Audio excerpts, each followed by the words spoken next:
Good morning all, and thank you for joining today's workshop on the Common Reporting Standard. The UAE is signatory jurisdiction to the CRS and is fully committed to ensuring the effective implementation of the CRS. The UAE supports reporting financial institutions to correctly implement the due diligence and reporting procedures needed, and this workshop is part of that support. In this workshop, we will discuss the obligations of the UAE reporting financial institutions under the CRS, and we will demonstrate what good compliance with the CRS looks like. It is important to note that there are penalties for non-compliance. Businesses can find a copy of the UAE CRS legislation, guidance, and supporting information on the Ministry of Finance's Common Reporting Standards webpage. This information has been developed to help businesses understand the UAE CRS legislation and its requirements, and provide answers to the frequently asked questions on how to comply with CRS.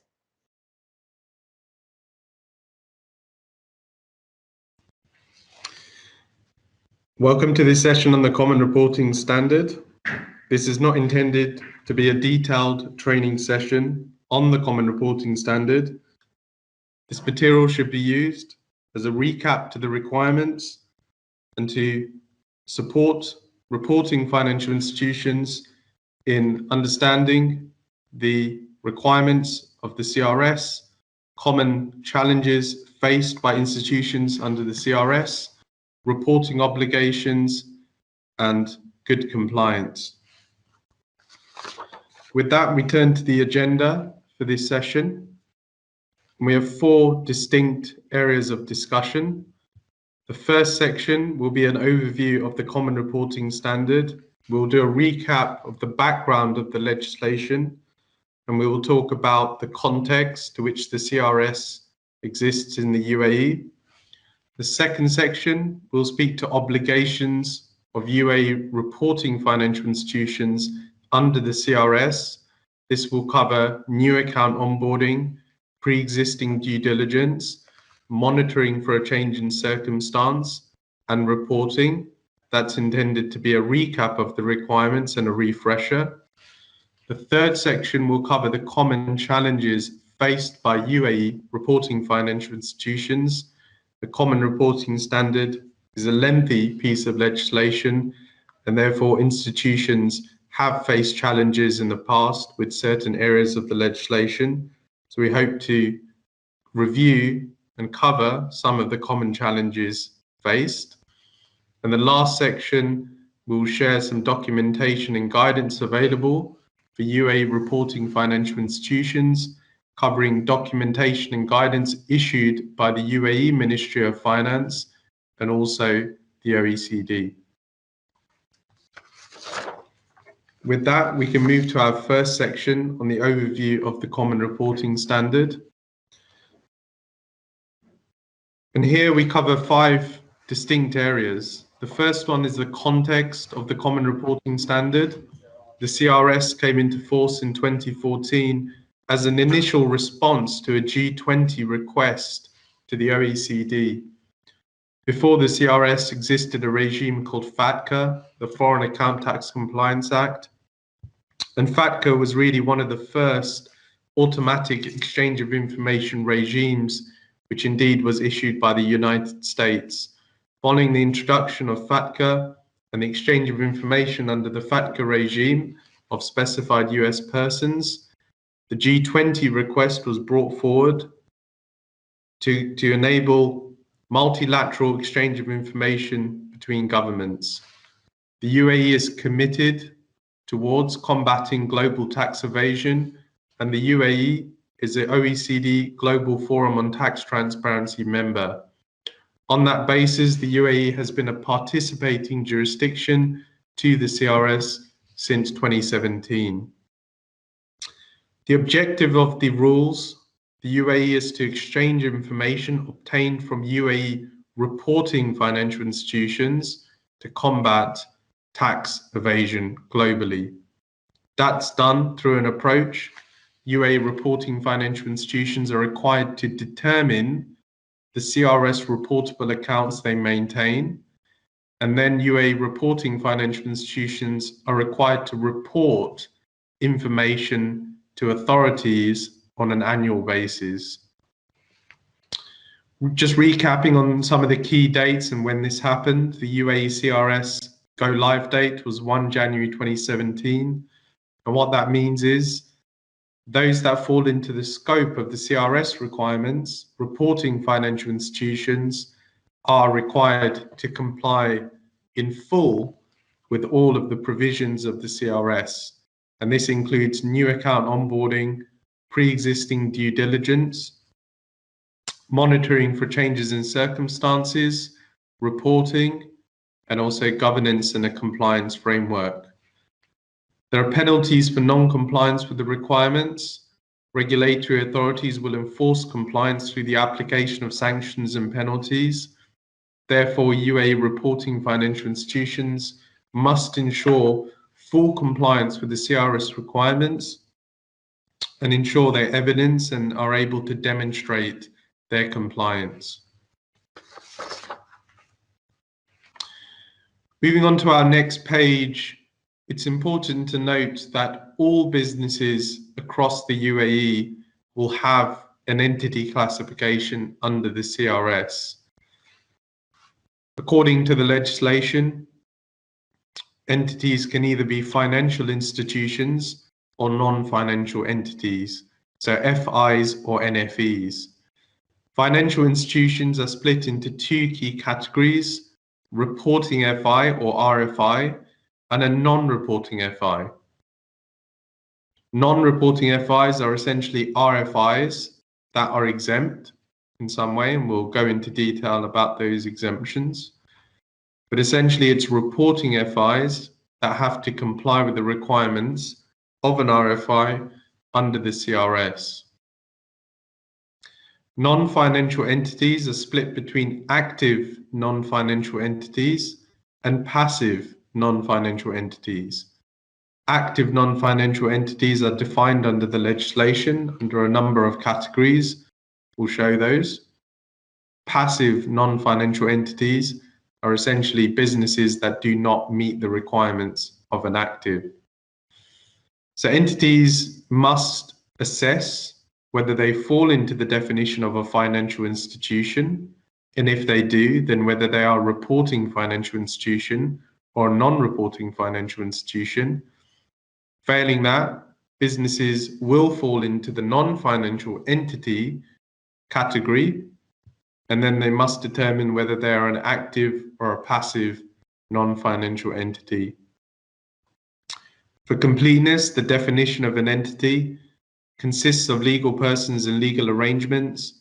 Some examples of that include corporations, partnership trusts, foundations. This also includes branches of international or foreign businesses.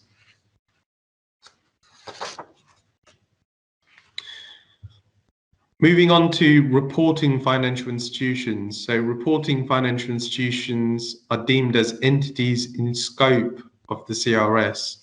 Reporting financial institutions are subject to all of the requirements, and they must comply in full and ensure they report on an annual basis under the CRS. And a reporting financial institution could be one or more of four categories. First category is depository institutions, so entities that accept deposits in the ordinary course of a banking or similar business. So this would include banks and related institutions.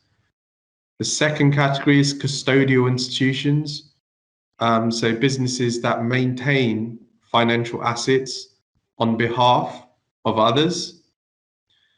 The third category is investment entity. This is probably the more complex category, and it's split between two types. The first type, any entity that primarily conducts as a business one or more activities on behalf of a customer. And the second type, businesses where the gross income is primarily attributable to investing, reinvesting, or trading in financial assets if the entity is managed by another financial institution.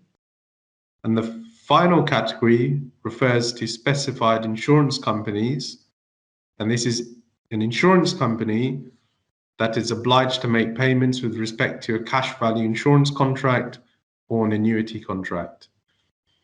So if your business falls into one of these four categories, and these are not expanded definitions, you are required to look at the detailed legislation. But should your business fall into one of these four categories, you are a financial institution. You may be exempt as a financial institution. So there is a category under the legislation called a non-reporting financial institution. There are a wide range of businesses under here. However, the definitions are quite narrow. So if you intend to apply these definitions, then you are required to go through each of the definitions and criteria and ensure your business continues to meet that definition. This includes government entities, international organizations, central banks, certain retirement funds, and so on. Those are all defined under the CRS legislation. And indeed, if you don't fall into those categories, then you are a reporting financial institution and you must comply with the provisions of the CRS. Couple of key definitions for clarity purposes, particularly when applying some of the rules. Reportable accounts. A reportable account is an account held by one or more reportable persons, or an account held by a passive NFE with one or more controlling persons that is a reportable person. So what is a reportable person? Reportable person is any individual or entity that is tax resident in a reportable jurisdiction, but excludes publicly traded NFEs and related entities of publicly traded NFEs, governmental entities, international organizations, central banks, or financial institutions. So businesses that do not meet any of those requirements and that are tax resident in a reportable jurisdiction are reportable under the CRS. So if they hold a financial account, then barring the various threshold exemptions under the rules, those accounts are reportable. Reportable jurisdiction from a UAE perspective is any jurisdiction other than the United Arab Emirates and the United States.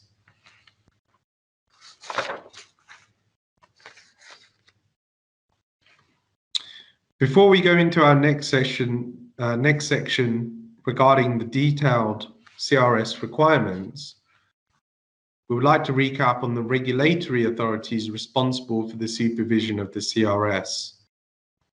This includes the UAE Central Bank, which looks after banks and insurance companies, the UAE Securities and Commodities Authority, the two financial free zone authorities, that includes the Abu Dhabi Global Market and the Dubai International Financial Center, and finally, the UAE Ministry of Finance.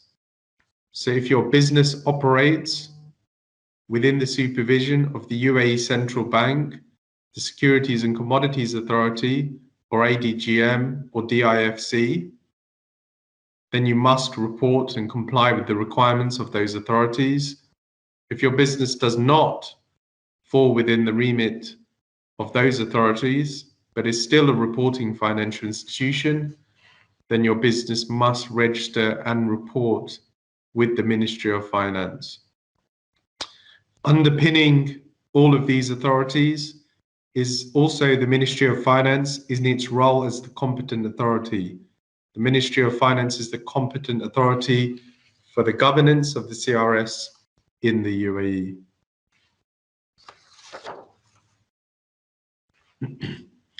With that, we'll move on to our next section, the obligations of UAE RFIs under the CRS.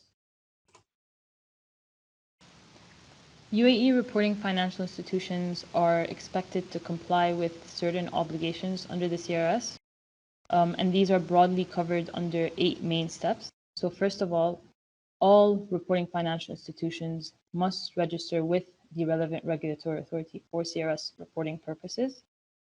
They must then perform a financial account analysis to determine which of their products and services are classified as financial accounts and therefore in scope of reporting. Once a reporting financial institution has identified its financial accounts, it must then determine which of those financial accounts are reportable accounts. And to do this, reporting financial institutions must conduct certain due diligence requirements for both new account holders and pre-existing account holders. There is also a continuous requirement for reporting financial institutions to monitor for changes in circumstances that may potentially trigger a change in an account holder's reportable status. So if a reporting financial institution identifies a change in circumstance, then it will need to go back and redetermine the status of the account. And then finally, reporting financial institutions will be required to report certain information on those reportable accounts to the relevant regulatory authority. And this needs to be done on an annual basis by the stipulated deadline. In cases where the reporting financial institution doesn't maintain any reportable accounts, it will need to file a nil return, and this also needs to be done on an annual basis by the stipulated deadline. So in addition to the registration, the due diligence, and the reporting requirements, reporting financial institutions are also expected to establish an overall governance structure and a compliance framework. And this will basically need to be established to make sure that the CRS obligations are being documented properly and correctly implemented by the reporting financial institution. And also as part of the reporting financial institutions' obligations to demonstrate compliance, regulatory authorities will request from RFIs to complete certain assessments and questionnaires on an annual basis. It is the reporting financial institution's responsibility to complete these assessments and also comply with all the requests within the specified deadlines as communicated by the regulatory authorities. So this is just an overview of the different obligations that RFIs must comply with, but details for each of these obligations will be discussed in the following slides. So as mentioned, all reporting financial institutions must register with their regulatory authorities for CRS reporting purposes. Now, to be able to register, reporting financial institutions will need to contact their regulatory authority using the contact information which is laid out here, and basically inform them of their registration obligation. And once that is done, the reporting financial institution will receive a username and password for the registration of the account. Once the username and password is obtained, then the RFI will be able to access the portal for reporting purposes. You can also refer to the Ministry of Finance CRS webpage for the contact information details of each of these regulatory authorities. So reporting financial institutions will need to perform a financial account analysis in order to identify reportable accounts. And to do this, reporting financial institutions must review their products and services that they offer to determine whether any of them meet the definition of a financial account under CRS. The definition of a financial account is divided into 4 categories. So the first category is a depository account. And these include checking and savings accounts. They're generally maintained at banks. The second category is a custodial account, which includes an account for the benefit of another person that holds financial assets. The third category is equity and debt interests in certain investment entities. And finally, the fourth category is cash value and annuity contracts, which are usually maintained at life insurance companies. Now, there are certain types of financial accounts that are defined as non-reporting or excluded accounts. And the reason they've been excluded is because they generally present low risk of being used to evade tax. So these accounts will not need to be reviewed by the reporting financial institution. They won't need to be reported either.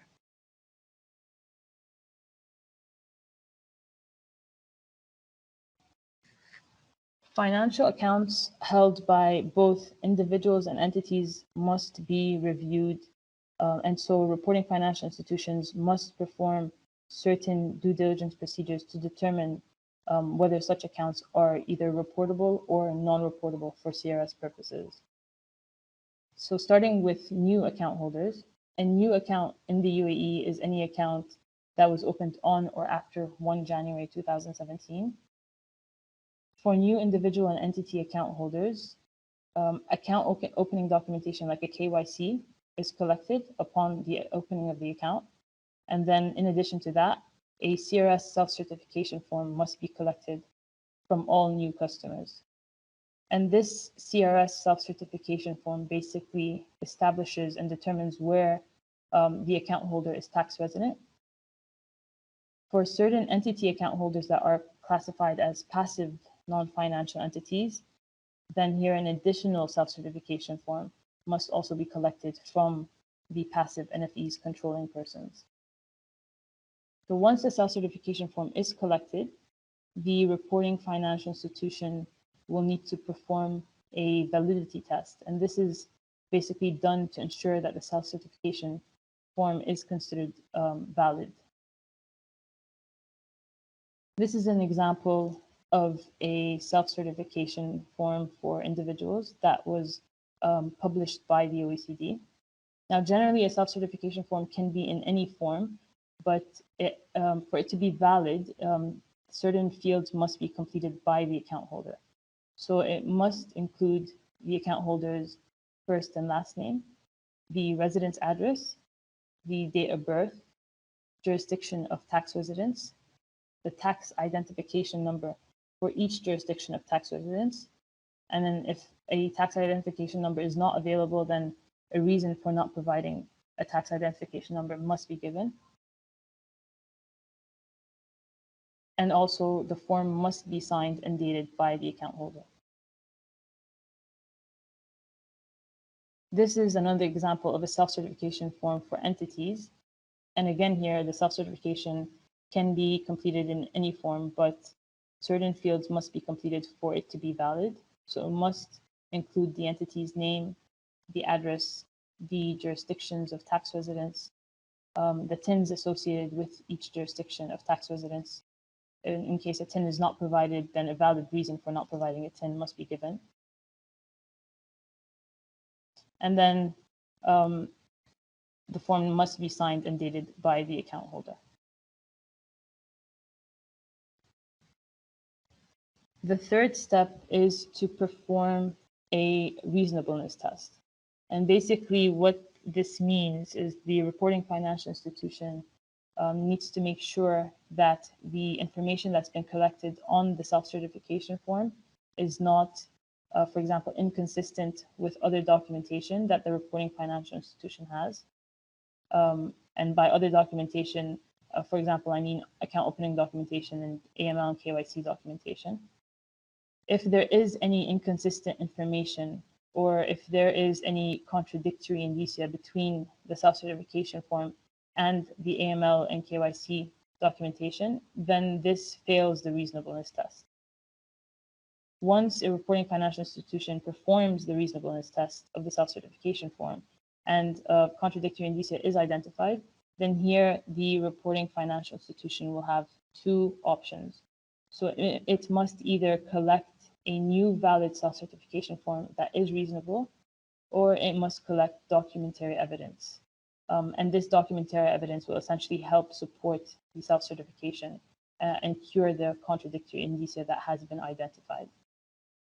Now, in terms of documentary evidence, in the UAE, documentary evidence for individuals includes, for example, a certificate of residence or a valid identification.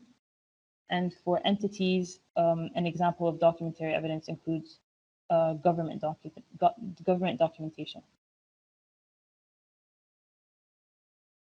So as an example, if an account holder provides a KYC that has a residence address in France, but the self-certification they provided states a jurisdiction of tax residence in the UAE. Because there is a contradictory indicia between the KYC and the self-certification form, this fails the reasonableness test. And here, either a new valid self-certification form needs to be collected, or documentary evidence needs to be provided by the account holder to cure the contradictory indicia. If documentary evidence or valid self-certification form is not provided by the account holder, then at this point, the account must not be opened. Once a self-certification form has been validated and the reasonableness has been determined, a reporting financial institution is then able to identify the reportable status of the account holder. And this will be based on the tax residency jurisdiction that was provided on the self-certification form from the account holder. So if an account holder is tax resident in a reportable jurisdiction, then the reporting financial institution must treat the account as a reportable account.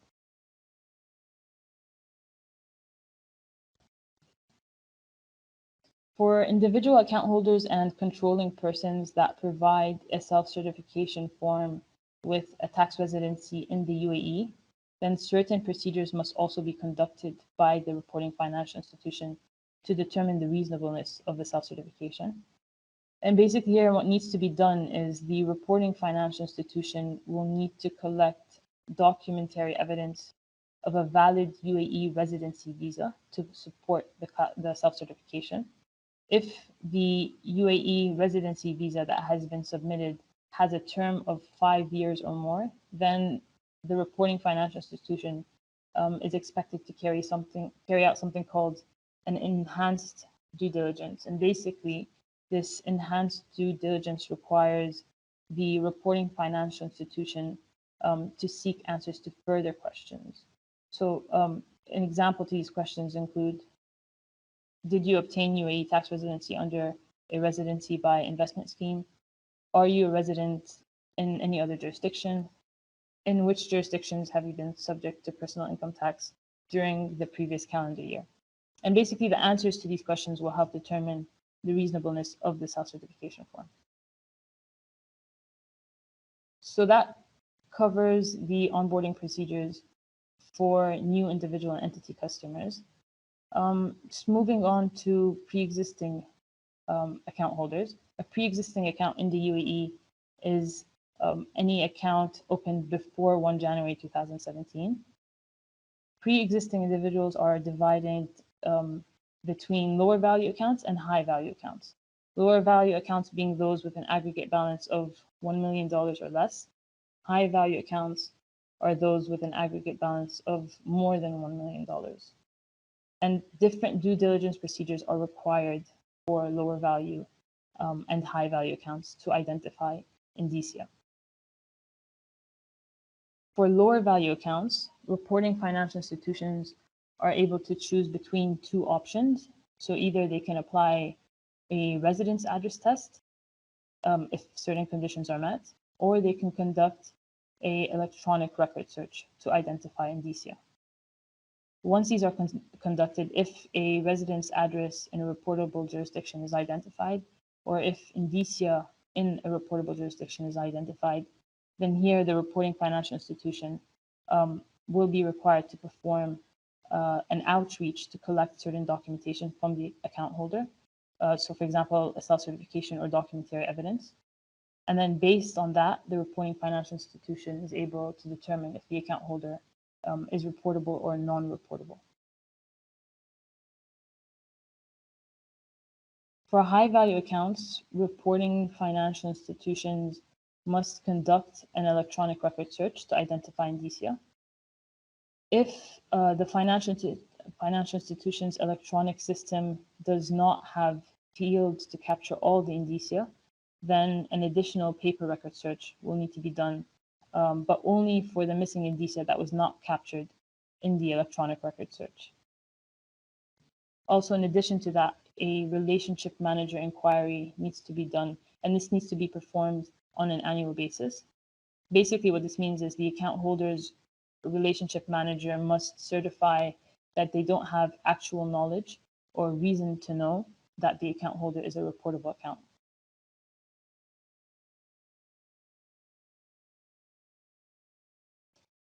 For both lower value and high value accounts, if the reporting financial institution is only able to identify a hold mail or in-care of address in a reportable jurisdiction and is not able to identify any other indicia, then the reporting financial institution must either collect a self-certification form from this account holder, or the reporting financial institution must perform a paper record search to try to identify other indicia.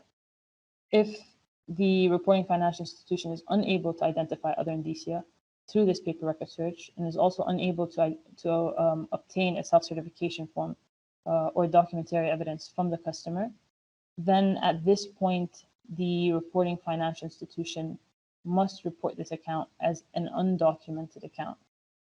And the reporting financial institution must repeat these procedures on an annual basis, and the account must continue to be reported on an annual basis until the account ceases to be undocumented.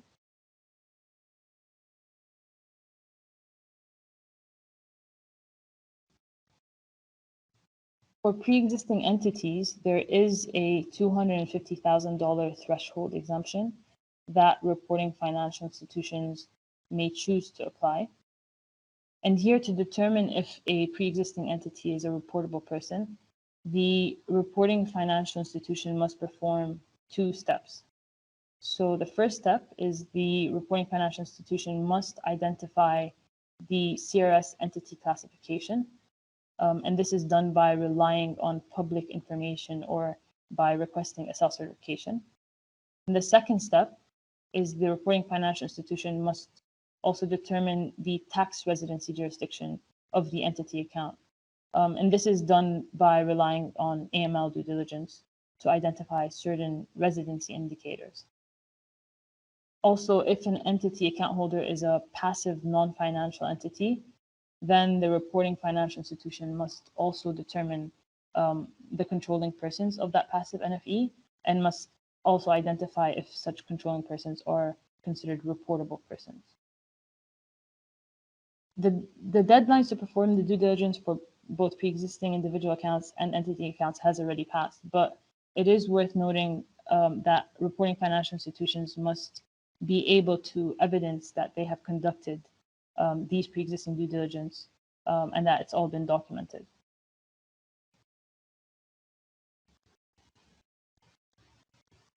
So reporting financial institutions will need to continuously monitor their accounts in case there are any changes in circumstances that may affect or change the reportable status of an account holder. Examples of a change in circumstances for individuals includes a new CRS indicia captured, and this could be through the collection of new documentation like KYC, etc. If a lower value account becomes a high value account at the end of the year, then this is a change in circumstance. If the reporting financial institution has reason to know that a classification is unreasonable or unreliable, then this is also a change in circumstance.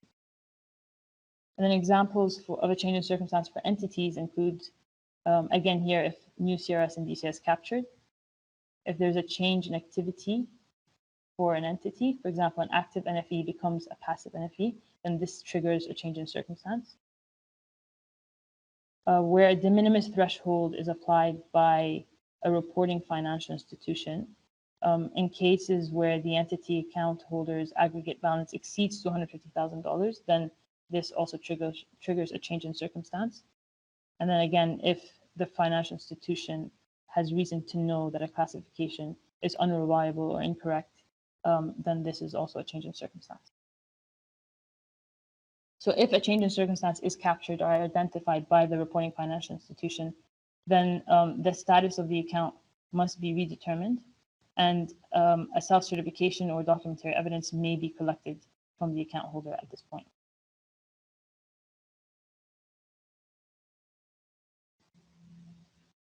Reporting will need to be done on an annual basis by all reporting financial institutions that maintain reportable accounts. And different accounts will have different reportable information. So for individuals and for controlling persons of a passive non-financial entity, the information that is mandatory to be reported is the name, the address, the jurisdiction of tax residence, and the account number. The tax identification number and the date of birth must be reported for new account holders, except, for example, in cases where a TIN is not provided for valid reasons. For pre-existing account holders, if the reporting financial institution doesn't maintain the TIN or date of birth information, then this will be left as blank. But it is the responsibility of the RFI to demonstrate that it is carrying out reasonable efforts to obtain the missing information. For entities, information that is mandatory to be reported is the name, the address, jurisdiction of tax residence, the account number. Again, here for pre-existing account holders, if the TIN is not available, then this will be left as blank. But again, the RFI must demonstrate reasonable efforts to obtain the missing TIN from its account holders, unless, for example, a valid reason for not having the TIN is provided. Also, certain financial information is reported for different financial accounts, and this will generally differ between depository accounts, custodial accounts, and other accounts such as cash value insurance products. Now, if an individual or an entity account is closed at any time during the reporting year, then the closure of the account needs to also be reported.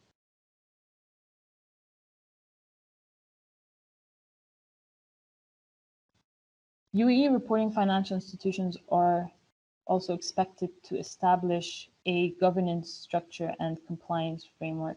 And this is done to ensure that CRS obligations are being correctly implemented.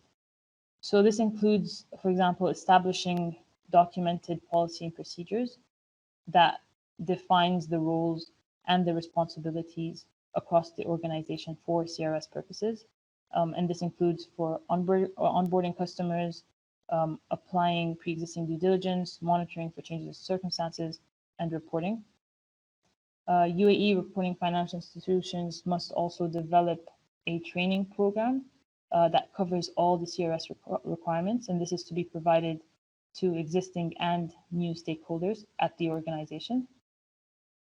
In certain cases where a reporting financial institution uses an external service provider to complete the due diligence and reporting obligations on behalf of them, then it is the reporting financial institution's responsibility to make sure that it has access to all the information and the information is stored and saved.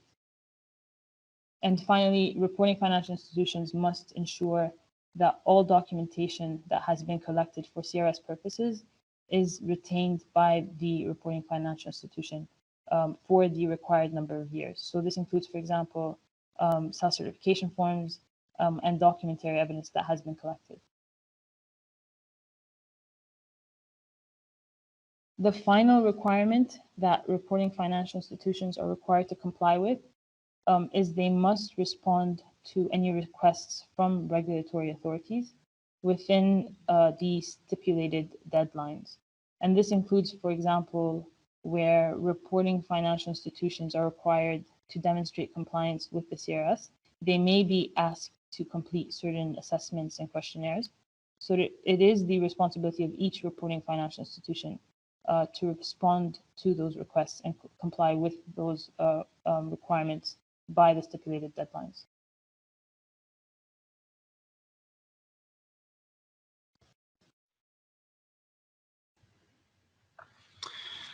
So hopefully that was a good overview of the CRS requirements at a high level.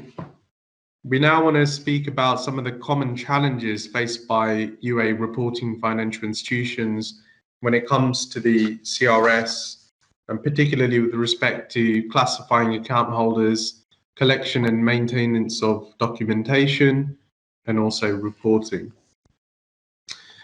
Here we've set out 7 common challenges faced by UAE reporting financial institutions. From left to right, The first one refers to the identification and reporting of undocumented accounts. Undocumented accounts is commonly a misunderstood term, and the CRS definition of undocumented accounts refers to certain pre-existing individual financial accounts that have certain indicia. UAE reporting financial institutions are required to implement adequate processes to correctly identify and classify such undocumented accounts and ensure they are reported. Second challenge faced by UAE reporting financial institutions is high volume of accounts with missing or incorrect tax identification numbers. Whilst not all accounts will have a tax identification number, UAE reporting financial institutions are required to implement and be able to demonstrate they've taken adequate measures to obtain tax identification numbers from account holders where they are not available, and validate the tax identification number against the OECD's guidance is a recommended practice. This will improve the quality of the information maintained and reported by the UAE reporting financial institution and ensure that the records of the reporting financial institution are up to date. Third common challenge faced by RFIs is the lack of or insufficient policies and procedures. Reporting financial institutions are required to develop and implement robust policies and procedures specific to CRS, which cover the key areas of the CRS: new account onboarding, due diligence, changes in circumstances, reporting, but as well as that, also governance and compliance framework, including training. Reporting financial institutions are required to demonstrate policies and procedures are available within the organization, aligned to the requirements of the CRS. The fourth area is no collection or poor collection of valid self-certification forms. With respect to self-certification forms, in addition to collecting self-certification forms from account holders, reporting financial institutions are required to validate self-certification forms. Validity of self-certification forms includes performing the validity or completeness check, so have all of the fields of the self-certification form being completed, and also performing the reasonableness tests described earlier in this workshop. Reasonableness tests ensure that reporting financial institutions are challenging the information received through self-certification forms and ensuring that account holders are providing the correct information. RFIs will also be requested to demonstrate that these tests have been performed and that self-certification forms are therefore valid. High number of reportable accounts with missing or invalid date of births. So date of births are required to be collected on a mandatory basis for all new accounts.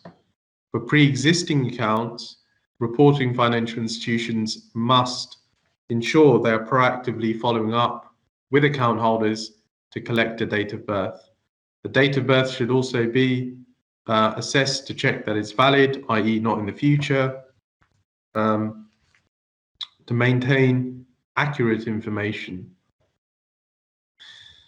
Identification of controlling persons for passive NFEs. So reporting financial institutions, when they maintain accounts for passive NFEs, must include details of controlling persons. This is both from a pre-existing and new perspective. From a new account perspective, reporting financial institutions are required to collect information on controlling persons, including the tax identification number and jurisdiction of tax residence. For pre-existing accounts, RFIs may rely upon information collected for AML and KYC purposes, or may collect a self-certification form from the account holder and the controlling person. So it's critical for RFIs to maintain details of controlling persons for passive NFEs. And finally, RFIs must implement procedures to detect arrangements to circumvent the CRS. RFIs should be vigilant and aware of arrangements that may be used to circumvent the CRS, the misuse of residence by investment schemes, for example.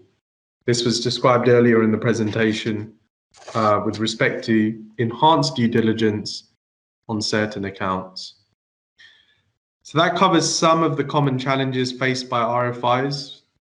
RFIs should be aware of these challenges. They should have policies, procedures, and robust processes in place to collect documentation from account holders, to maintain documentation, to ensure the quality of information that is being reported is of a sufficient standard, and where information is missing on account holders, particularly for pre-existing account holders, there is a proactive follow-up with account holders to obtain that information.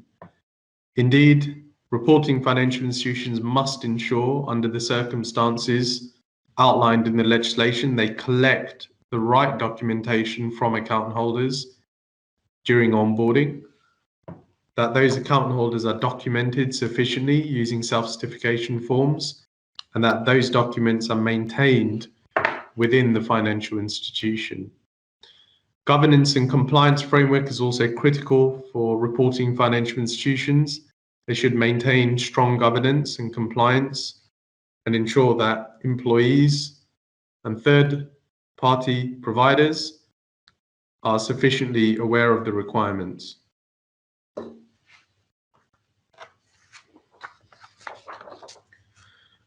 Our final section is a very short section, concentrating on some of the documentation and guidance available for UAE RFIs.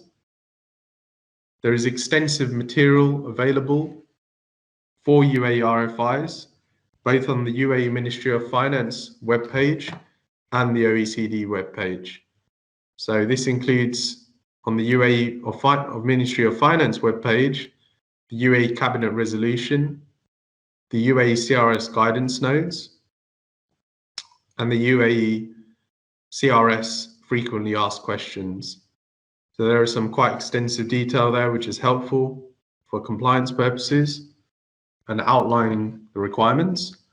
And also the OECD has published various materials, including the OECD standard, the implementation handbook, and also OECD published FAQs. All of the documents on here are regularly updated and refreshed, so please refer to the web pages to access the material.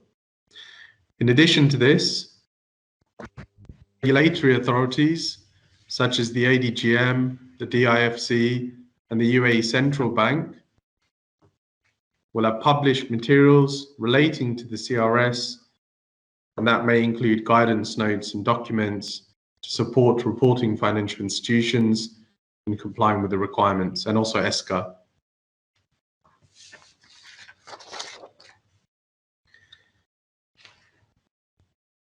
This session is hosted by the UAE Ministry of Finance. With respect to the CRS team, there is a dedicated team to support institutions. The email address for any questions is crsinfo@mof.gov.ae. If you are within the remit of a regulatory authority, such as the ADGM, the DIFC, the Central Bank, or ESCA, Securities and Commodities Authority, you are requested to contact your regulatory authority for any questions with relation to the CRS. If you are an unregulated business, so not within the remit of the Central Bank, of ESCA, DIFC, or ADGM, you may contact the UAE Ministry of Finance using this email address with any queries. We hope you found this workshop on the CRS useful. We are now at the end of the workshop. We trust it gave you the insights into recapping some of the CRS requirements, going into a high-level summary of those requirements, going through some of the common challenges faced by RFIs, and the resources available to you. Thank you for attending.